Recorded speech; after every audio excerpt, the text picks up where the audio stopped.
Thanks everyone for joining us tonight. My name is John Brooks, and I'm going to be your host this evening. We have two amazing cardiologists who we're going to talk to tonight.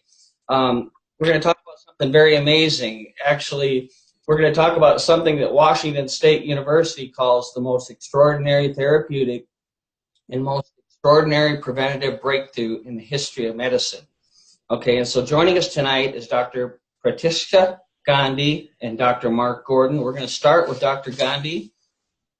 I'm just going to tell you a little bit about her. Dr. Gandhi is a global healthcare leader, preventive cardiologist, with a mission to eradicate cardiovascular disease by preventing heart attacks and reversing heart disease using non-invasive, cost-effective treatments. She was India's first woman preventive cardiologist and founder of IPC, which is the Institute of Preventive Cardiology, which she founded in 1999 in Mumbai. And she pioneered the concept of preventive and non-invasive cardiology, for which she was applauded by the late President of India, Dr. Kalam. And some more about Dr. Gandhi. She's amazing. Under her leadership, IPC centers have treated more than 50,000 cases, which involve international cases as well, with a 95% success rate. She is the CEO of her established IPC Heart Care Center in the U.S. in Southern California. In 2016, the International Association of Cardiologists in New York recognized her as the leading physician of the world. And also, she was recently awarded Top 50 Global Woman Healthcare Leader in March of 2017. So with that, and then also I'm going to tell you about Dr. Mark Gordon as well. Dr. Mark Gordon is an expert and an international leader in Nerve 2 technology. Dr. Gordon, FACC, is a board-certified cardiologist with 20 years of experience in cardiology. He completed his medical training at the University of Minnesota and participated in multiple pharmaceutical and medical device trials as a clinical cardiologist. He served as governor for the state of South Dakota for the American College of Cardiology and was the director of medical education at the Avera Heart Hospital during his tenure there. Dr. Gordon has always had an interest in preventative medicine and has completed a fellowship program in anti-aging and regenerative medicine through the American Academy of Anti-Aging Medicine and at the University of South Florida School of Medicine. He completed advanced training in metabolic cardiology through the Metabolic Medicine Institute through George Washington University School of Medicine. Mark's passion for prevention has fueled his desire to pursue a preventative and integrative cardiology clinic in the future. So with that, welcome Dr. Gandhi and Dr. Gordon. Thank you, John. Yeah. Okay, I'm going to start with questions. As global healthcare leaders in preventive cardiology, what advice, we'll start with Dr. Gandhi first, in preventive cardiology, what advice would you offer to people to prevent heart ailments? Yeah, first and foremost, welcome everybody. It's great to have you all on this show. And I'm so fortunate and blessed that John Brooks and Dr. Gordon reached out to me for this amazing breakthrough which we're going to share today. So because I was always searching out for something new, and we are going to talk all about, especially with the focus on the heart today, so that I think all of you have a heart, right? Nobody's heartless. So all of you who need to keep their heart strong, young, and fit need to know this. So keep your eyes, ears, and all your senses open. Now, coming back to that, why prevention is important. We all know that it is the number one, the heart disease is number one killer, and almost 40% of the deaths in the world are because of a heart problem. And since we are talking specifically to the US today, if you look right now, if you look, 725,000 people are getting heart attacks every year. It looks very small compared to the 343 or 350 million population what we have. But the point is that 69 million adults in US have got their heart age, which is 5 years older than what you are, right? So all of you check yourself, like what is your age and what is your heart inside, you know. You can go to cdc.gov, okay, which is a Center for Diseases Control, is a government website which educates you. So you can go and look at your heart age over there. So there is a calculator over there. So just go and whenever, like after this, go and check yourself whether you are and your heart it's matching or it's older, because as per the statistics, 50% of the men in US have got heart age 5 years more than what their age is, and almost 40% of the women, okay, and almost 75% of the heart attacks and strokes are caused, because of the risk factors who have got heart age which is older. So I think that we need to prevent now. All of you must have understood the importance of prevention, because I'm so proud of Dr. Mark here, because it takes real courage that as an interventional cardiologist, you know, like what he has been doing for last 20 years has been fixing heart attacks, you know. And today it's like a lot of glamour. You wear a mask, you're paid well, you're in a hospital, and you know, like people treat you, oh, you saved my life. But the point is that all the people in the community, that's what our goal is. We are reaching out to the people now in the community that why you want to wait and reach a state of point where you are doing firefighting. We put smoke detectors at home and we have alarms and we have this. So why we are not having detectors inside our heart system which will help us? So today we're going to talk a lot about that. So for the prevention, I will just quickly tell you that what tips what we talk is that, especially the prescription, or what we say, like a general advice for a younger heart, most important is that you should know your numbers. You know, you should have your blood pressure, you should check your blood pressure, it should be less than 120/80. Check your cholesterol or your blood work. You can work with your doctor on lowering that. Work on your diabetes, especially a lot of people are in the pre-diabetics, you know, so we can work on that, insulin resistance. Then tobacco use, we should avoid the tobacco use or avoid the secondhand smoke. Most important is the diet, you know, the diets what we are having. We encourage more of home cooked meals, or like low fat vegetarian diet, which is very, very good for the heart. Most important is physical activity, like almost 150 minutes per week, and obviously having a healthy weight. You know your BMI and keep it healthy, like around 23 is good. So just a quick and I think Dr. Gordon can also share more.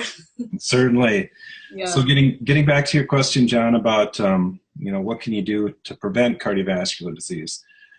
In the fellowship that I did in anti-aging medicine, one of my mentors, his name is Dr. Mark Houston out of Vanderbilt in Nashville, very bright guy. And he has this saying that there's 3 finite responses of the artery to an infinite number of stressors. And those finite responses are inflammation, oxidative stress, and immune dysfunction. So what he means by that is that the blood vessels in your body respond to things, be it high blood pressure, be it small little micro tears in the wall of the artery, things like that. They respond to that in an attempt to heal the problem. But oftentimes this healing process is over-exaggerated, and that's what actually leads to, say, the buildup of plaque in arteries.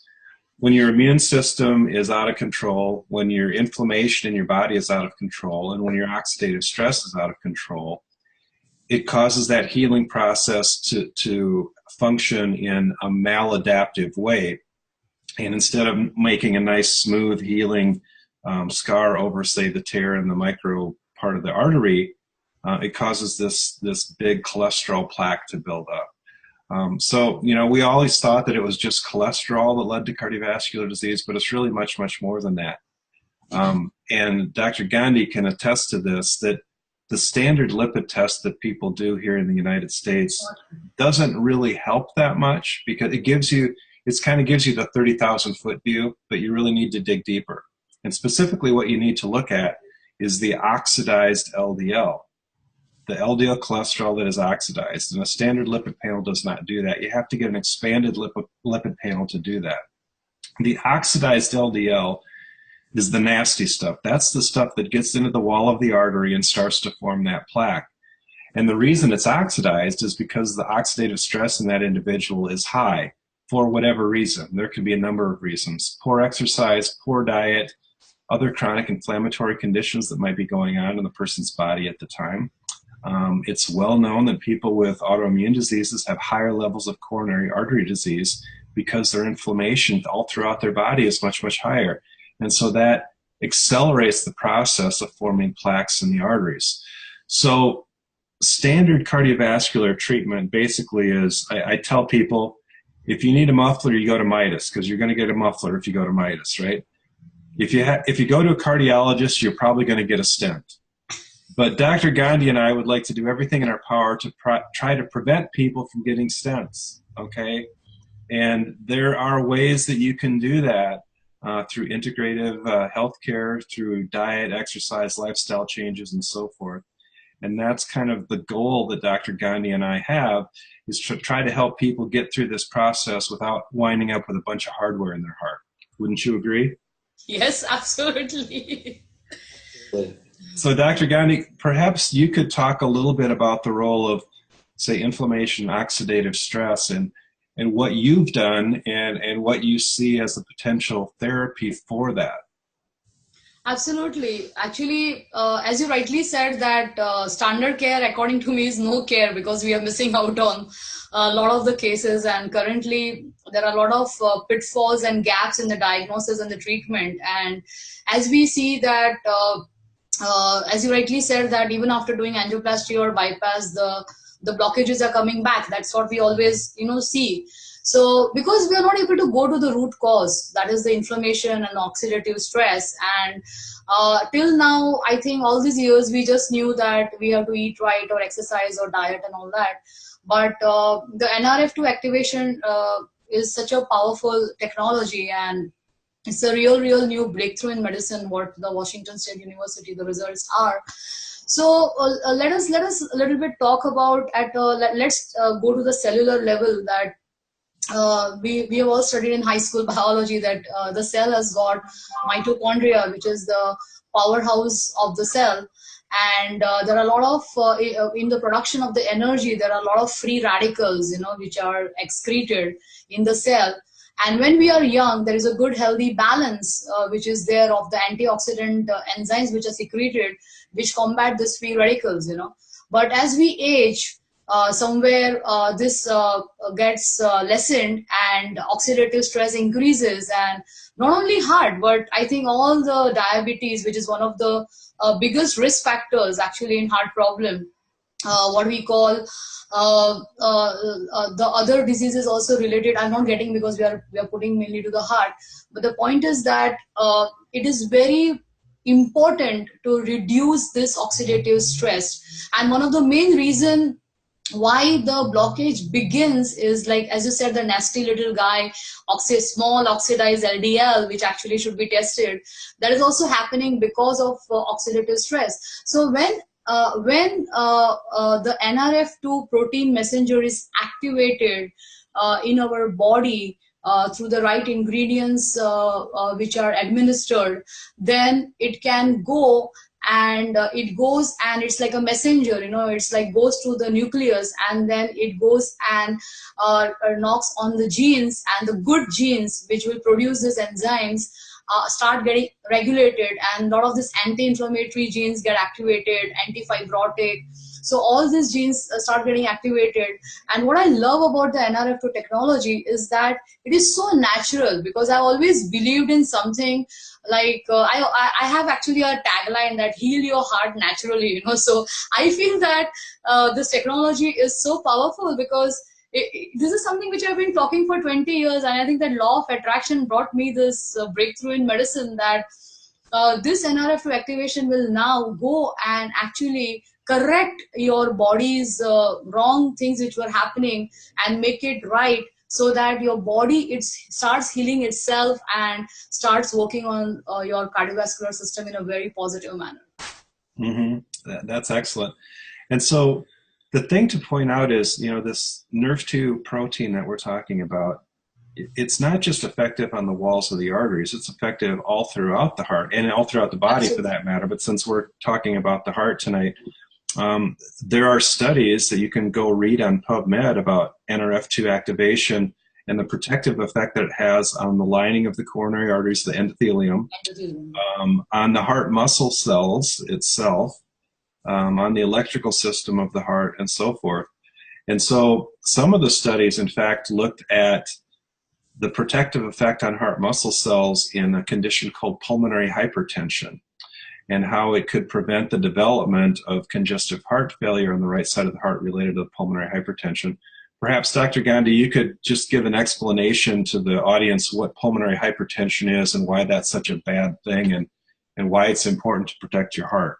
Yeah, especially pulmonary hypertension is not a good condition to have, because the patients suffer a lot in that. And actually, we have this study where NRF2 helps this kind of conditions, and especially in our clinics too, we see a lot of heart failure patients, and right-sided heart failure is very, very difficult, almost impossible with medical management. And I think that NRF2 is really a boon, to for this kind of patients, as for the study results.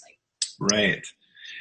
Additionally, there was another study on saphenous veins, and for those of you that are familiar with saphenous veins, it's the vein that they take out of the leg that they use for bypass grafts. It's kind of the conduit material that they use. But the problem with using veins as bypass grafts is veins are small, thin-walled vessels. They were never designed to carry highly oxygenated blood or high-pressure blood.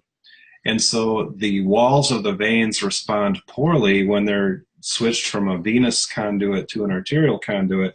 And what ends up happening is all of that shear stress on the inside wall of that vein over time leads to the buildup of what I call grunge. It's not the same as cholesterol plaque that builds up inside arteries, but it's this grunge that builds up and leads to blockage and ultimately failure of the bypass graft.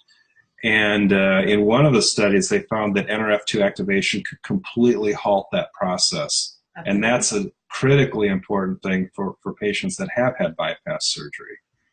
Yes, and I would like to add that there was a study done in Denmark where they actually had this 500,000 population, and they checked out that who had done bypass surgeries, and they found that after 10 years, actually the death rates started skyrocketing almost to 60 to 80% on people who had finished 10 years of bypass surgeries. And as you said, that conclusion was the same thing, that the grafts which were put in, they started getting clogged again. And so most of the times the surgery lasts for 5 to 10 years, then people have to go through. So like there's a trend in Australia, like people have to do 2 times, 3 times and redo surgeries. So that is where I feel that NRF2 activation technology can help a lot of patients after even angioplasty or a bypass, because the audience has to understand that angioplasty or bypass are just temporary methods to increase the blood supply to the heart. It doesn't take away the process of oxidative stress or inflammation which is happening in the body. That is the root cause. So that is where all these people need help with this new technology to safeguard themselves. Right, I agree. And so many people, after they've had a stent or bypass surgery, think, oh, I'm fixed, I'm done, I don't have to worry about anything anymore. And it's like, no, that's just the beginning, because from this point forward, you're going to be at higher risk for more blockages developing. And if you're not proactive right now and do something to prevent further blockage by reducing that inflammation and that oxidative stress, you're going to be right back here in a few months or years, and you're going to have more blockage, right? Yes. And so that's a tough thing to get through people's head. And it always drove me crazy when I would have patients that would come in after perhaps a heart attack and a stent, and they were still smoking. It's like, what part of this do you not understand? That smoking is massively increasing your inflammation and your oxidative stress. So, right, we need to do a better job of educating. So my epiphany, so to speak, occurred, probably 15 years ago, when I decided I wanted to get more into prevention. And that was, I got called in at 2 o'clock in the morning, a 35-year-old guy was having a heart attack. So what do? You rush him to the cath lab, you put in a stent. And as we were preparing this guy to get ready to do the angiogram, I just said to myself, we have got to do a better job at preventing heart attacks. We have to do a better job at preventing heart disease, because 35-year-olds are not supposed to be having heart attacks. So The Western culture, the standard American diet is just, it's horrible, and we need to do a better job at educating everybody. Absolutely, and actually, what you face over there, actually in India, the problem is that the patients are getting the disease 10 years younger because of the stature and the size of the coronary arteries. As you see, that in the Asian race is smaller than the Caucasian race. So we have this. Actually, India is diabetes capital of the world. Actually, with more than 35 million cases, and so. I have this typical problem in the clinic, like we have 32-year-old, like having already done 2 angioplasties, with small kid. So I feel that this kind of technology, NRF technology, will help this kind of patients a lot, because surgery is no answer. Mm-hmm. Yeah.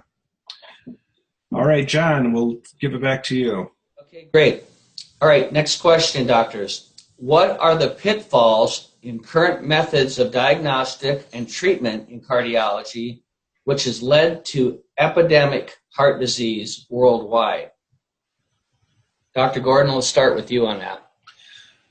Well, first off, I touched on it with regard to the cholesterol testing. So many people do cholesterol testing, just standard lipid profile where you get your LDL, HDL, triglycerides, and total cholesterol. And as I said, that's the 30,000-foot view. If you really want to get down to the nitty-gritty about what's going on, you do what's called an advanced lipid panel that looks at that small, dense LDL. It gives you an LDL particle number. It looks at the size of the HDL particles, which plays a role. It looks at some of the other lipid proteins as well, like ApoE, lipoprotein A, or LP(a), things like that, all of which carry their own risk for cardiovascular disease. And if you don't check for that in a standard lipid panel, so many people come in with heart attacks and they said, well, gee, I had my cholesterol checked 6 months ago and my doc told me everything looked perfect. Well, if you look at the statistics of people that come in with a heart attack, over 50% of people that come in with a heart attack have what would be considered normal lipids. Normal cholesterol. Yeah. And so that doesn't really tell you the picture. The advanced lipid panel is one way to do that. But unfortunately, most insurance companies will not pay for that test to be done. And it's not cheap. It's anywhere from $300 to $500 to do that test. So that's a problem with our healthcare system in the United States, is they aren't interested in prevention. They aren't interested in spending the money on prevention. So lipid testing is one problem. Another problem is the best test to look to see if there's actually plaque in your artery is a coronary CT angiogram or a CAT scan of the heart, where they inject some dye into your vein in your arm. So it's non-invasive other than just having an IV. But that really tells you the amount of plaque, the amount of blockage, and so forth. And again, most insurance companies won't pay for that test either. They'll pay for a stress test, which has an accuracy in women of about 50% and in men about 65 to 70%. So it's wrong far too often, whereas a coronary CT angiogram accuracy is about 99%. So those are kind of my personal pet peeves about diagnostic testing in cardiovascular disease. It's as if the insurance companies haven't kept up with the technology. We, as preventive cardiologists, know what are the best tests to be done, but we can't get the insurance companies to cover them. And that's just a terribly frustrating position to be in. Because once we know what the actual breakdown, the nitty-gritty of their lipids are, then we can tailor a therapy specifically directed to that individual as to what's going to help get those lipid abnormalities corrected and in the right spot. And likewise, if you do a coronary CT angiogram on somebody, they may have a plaque that causes a 30% blockage, but that would never be detected on a stress test, even the best stress test in the world. So if you have a normal stress test and you have normal lipids, you might say, oh, my heart's fine, I don't have anything to worry about. And then 6 months later, you have a heart attack and you go, oh my gosh, what happened? Well, it was probably because that 30% plaque that was missed on your stress test ruptured, caused a complete blockage, and led to the heart attack. And so with the right type of testing, you can detect these things early, get them on a preventive protocol, and hopefully prevent that disastrous event down the road. And Dr. Gandhi, I know that you've had some interest with some other diagnostic testing maybe you can talk about. Yeah, sure. Uh, Dr. Gordon rightly said that the standard care is not adequate, and there are a lot of reimbursement issues. I have been working with a special test which is known as the Pulse test, which is Medicare reimbursed here in United States, and it also gives you your heart age, and it also gives you a lot of information about the risk factor or getting the heart attack. What would be your risk in the coming 5 years? So it helps you to prepare better. So I work with Dr. Harrington, who is the co-inventor of this test. So there are interesting things out there, but like Dr. Mark, the usual problem is that for prevention, people are always like having lack of time or not willing to do, and that is the reason why we are doing the science webinars, because we really want to do our part best as doctors to reach out and share this information. I have been fortunate. I have done a lot of work with city coronary scan, because in India we can order CT scans, and because our outpatient practice is mainly cash, so it becomes very good. So I've been fortunate that I have been on the aggressive prevention side, and people have cooperated, and I have been able to detect people at early stages of the blockage. And the biggest myth which is there with the interventional cardiology, where Dr. Mark would agree, is that they always operate when the blockage is more than 70% and obstructive, because they say that lesser than that they can't do.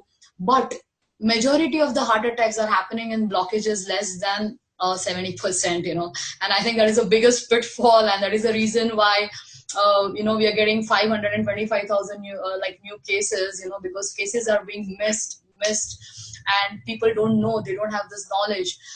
Then another major pitfall what I see is that, like, there was this courage trial which has clearly shown actually that optimum medical therapy, if a patient is on a good medical management and cardiac rehab, then doesn't need, they compared with angioplasty who had done, they don't need the angioplasty if they do it. But the problem with the Americans is that they just want something to happen, something to be fixed. And I have actually met, in fact, a lot of cardiologists who don't want to do the procedures, but it's like people are just like, no, I'm paying my insurance, I'm paying this. Now I have a message that, okay, fine, your insurance is going to pay you everything, you don't have to do anything, but what is happening to your body? You're going and just like further rupturing the blockage, and creating more inflammation and all those body mechanisms over there. So I think the mindset of the people have to change somewhere, and come out of this kind of things that something needs to be fixed, and focus more on technologies like NRF to early detection and proper diagnostics, what Dr. Gordon and we shared, and go on more natural methods. And another treatment method which I have been working extensively has been EECP, which is Enhanced External Counterpulsation Therapy. So, which is also actually again US FDA approved, but unfortunately it is after bypass and angioplasty. But in India, I could do it in patients who wanted to avoid that. There is also amazing technology where you can open the collaterals of the heart naturally and increase the blood supply to the heart. So I think the message is very clear that bypass and angioplasty increase the blood supply to the heart. They do not there is no guarantee that you may not get a heart attack after doing that. So if you just do natural methods and then prevent yourself, I think there is a far better way of managing a heart problem than going through the standard methods of doing it. That's what is like I wish to share. Okay, great. John, back to you. Well, it's obvious that both of you doctors are passionate about prevention, and I want to ask about what is the new breakthrough in medical research, which, according to many published things, will actually revolutionize the field of preventive cardiology that you guys can elaborate on. Yeah, so as we discussed that we have the studies about NRF2 activation, and according to me, that is the greatest breakthrough, because the way I look at it is that we had this entire era of cholesterol and statins. The statins started moving because we always could show some numbers that what is cholesterol, do a statin test, and then again, give statins and again see the numbers. So the same way, the latest breakthrough, which is the NRF2 activation, the studies have been done where you can measure oxidative stress before and after the NRF2 activation takes place in your body. After that, again, you can repeat and measure your oxidative stress, and it has been shown that it is possible now to lower your oxidative stress in a much more effective manner, faster manner, and which was never ever possible before in the history. And that is what something has excited me, because like from last 20 years I've been working on oxidative stress, free radicals. I've also because I've been one of the proponents of chelation therapy, which is also known to reduce free radicals. I've co-authored a book with Dr. Alban Cranton, who is one of the authorities in US for chelation, has written book Bypassing Surgery. So I wrote the India edition with him. So I worked a lot on finding methods to combat free radicals, and I feel that the concept of giving vitamins is outdated. It is not. It is weak, and what we have found is very, very potent. It is it's like a Ferrari, I would say. Yeah, one of the problems with the standard therapies in cardiovascular disease is they don't address the underlying problem, the thing that led to the plaque buildup in the first place. They treat the end result. And when I first heard about NRF2 activation, I was very intrigued because it was not something that I learned about in medical school or any of my advanced medical training. But it's because NRF2 was discovered in the mid-90s, and that's when the research really began. And now we're starting to get enough research behind NRF2 that we're beginning to realize what a huge role it has as far as prevention goes. And I think that's why Dr. Gandhi and I are so excited. So, when I first heard about NRF2, I said to myself, well, we've got the statin drugs for cholesterol, we've got plenty of blood pressure medications and so forth, but we don't have anything that gets to that root cause. We don't have anything that gets to the oxidative stress, yes, which is what causes the oxidation of the LDL, which causes the buildup of the plaque in the first place in the arteries. So wouldn't it be cool if we had a way that we could reduce that oxidative stress and reduce the likelihood of the LDL becoming oxidized and therefore leading to plaque formation and so forth?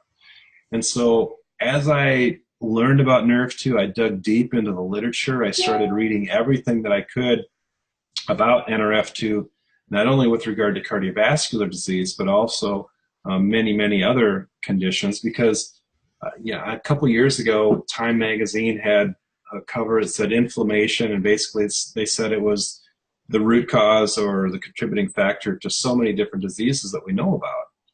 And if you look up oxidative stress, if you go to pubmed.gov and just type in the term oxidative stress, there's, I don't know, something like 200,000 articles associating oxidative stress with just about every disease on earth that you can imagine. And so reducing oxidative stress can have a beneficial effect, not only for cardiovascular health, but also for the entire health of your whole body. And unfortunately, the diets that we all eat are not adequate. I know that many of us who are on this call try to stick to a very good plant-based diet. And I try to stick to a Mediterranean diet as much as I can. I'm not a vegan. I think Dr. Gandhi is. Are you? Yeah, almost. Almost. Okay. Well, I ate a lot of fish, a little bit of chicken. I cut out beef and pork this January 1st, and so I've been feeling better.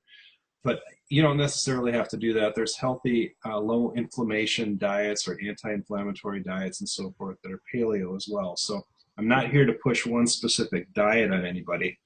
But I tell people, if we all lived in the Garden of Eden and ate just the foods that were there, none of us would need anything further as far as supplementation or activation goes. But the reality is we don't. And the food that we're exposed to has been sprayed with all sorts of pesticides and things that are endocrine disruptors and cause other problems with inflammation and oxidative stress. So we need an additional boost. We need an additional advantage that we can get by taking a plant-based supplement that can cause that NRF2 activation. And so when I started reading all the studies on this, I just got very excited and thought, this is something that we haven't tapped into. And now even the pharmaceutical companies are getting excited about it, and they're trying to basically recreate nature. We already have natural compounds that can activate NRF2, but they're trying to develop these synthetic compounds that do the same thing. And why is that? Well, because pharmaceutical companies have to develop a new unique chemical or unique compound so that they can patent it and then make all the money that they need to off the drug. So it's interesting that this technology started with a simple plant-based compound, and now it's advanced to the point where drug companies are utilizing that technology and that baseline information that we have on the plant-based compounds to develop their own drugs to treat a variety of different health conditions that are associated with oxidative stress. Great. I have one more question for time tonight, and if Dr. Gandhi and Dr. Gordon would address this. Oxidative stress, as you mentioned, sounds like it's the root cause of many different health issues. When we grow up, our genes, if we look at our ancestors and look at different things, you know, it's kind of exciting. Sometimes it's not exciting to think that, hey, my mom or my dad had this disease and my grandparents had this disease, and guess what? It's coming down the pipe for me. How does this new technology with NRF2 affect your gene expression?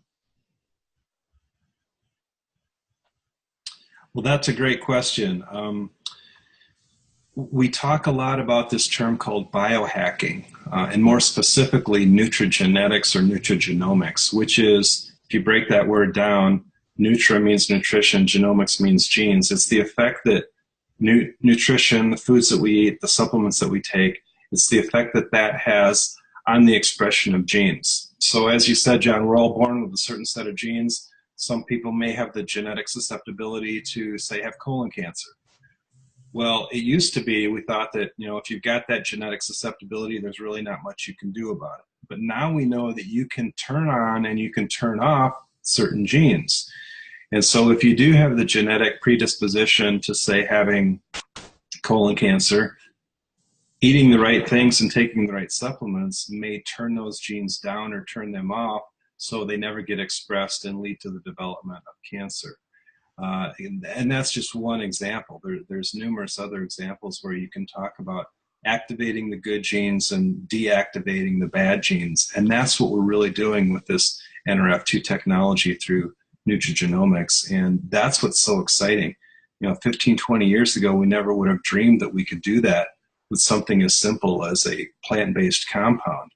But it turns out that, you know, nature perhaps may have the best pharmacy available to us if we would just utilize it. And people are recognizing and discovering things all the time now that can help us in the preventive world. And I'm really excited about that.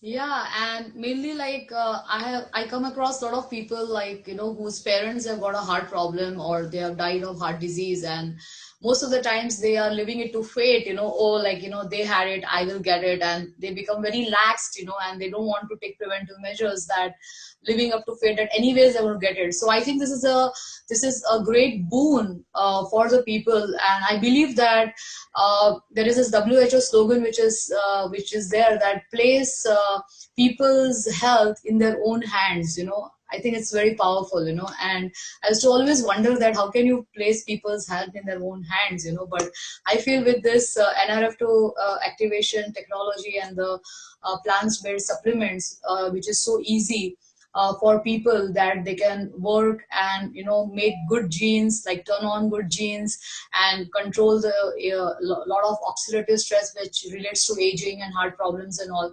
So we have got something amazing which was never before, and I feel that it will empower a lot of people around the world to take care of themselves.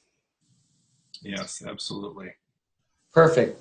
Well, prevention is better than cure, but no one walks the walk. Walk the walk on prevention. And Dr. Gandhi, if you want to have your closing remarks on that. Oh, sure. Actually, yeah, because Working in prevention is really sometimes gets frustrating, because I've given so many talks, I've lost count of it, done TikTok to millions, but Mark has been lucky. They all come to him and, they're all in a rush and they listen to him what he says because they are in emergency. So they have no choice, So, but when people come to us, they are not in emergency, right? So they want to stray around a lot. Anyways, but the point is that that's why I said that walk the talk. That the point is that I feel that majority of the people are interested in prevention and very few are committed to prevention. Now, what I mean by that, is like when you're interested in prevention, you may do, may not do, or do what is easy and convenient, But when you are committed to prevention, you will do anything what it takes to prevent a problem, and that's the difference. So I'm hoping that the audience out here and all the wonderful people who have been listening to us, and thanks for your time and we hope that me and Dr. Gordon have shared whatever our experiences and knowledge with you will benefit you. But walking the talk is that taking action, being committed, doing whatever it takes to keep your heart healthy, keep yourself healthy, keep your family healthy, keeping the people around you healthy, and taking the steps which are necessary to achieve that positive state of health, So I think that I would just want everyone to awaken to this wake-up call by the two cardiologists out here, and especially Dr. Mark, who has given up his cath lab and is dedicating most of his time for prevention. I really salute this great man, because we America needs doctors like him. That's what I truly feel, that who is reaching out to more and more people. And I think now at least we all can sleep well at night, that we are not giving the bad news, but we are giving the good news that you can take care of your heart and you can take care of your health. Thank you so much. Thank you, Dr. Gandhi. I just want to close with one thing. There's a lot of truth to some old Chinese medical texts, and I found this quote. I'm going to read it to you. It was from a first century, no, it was actually from 2600 BC, the first Chinese medical textbook that was ever written. And here's what it said: superior doctors treat the disease, mediocre doctors treat the disease before evident, inferior doctors treat the full-blown disease. So is your doctor an inferior doctor, a mediocre doctor, or a superior doctor? That's the question you need to ask yourself. Wow, that's good. Yeah. Great. Well, I just want to say thank you for everyone for joining us tonight. Please get back to the person that invited you this evening on this webinar for more information. As Dr. Gandhi and Dr. Gordon mentioned, a major breakthrough, and we're very, very excited. Thank you for joining us tonight, and have a great evening. Thank you, everybody.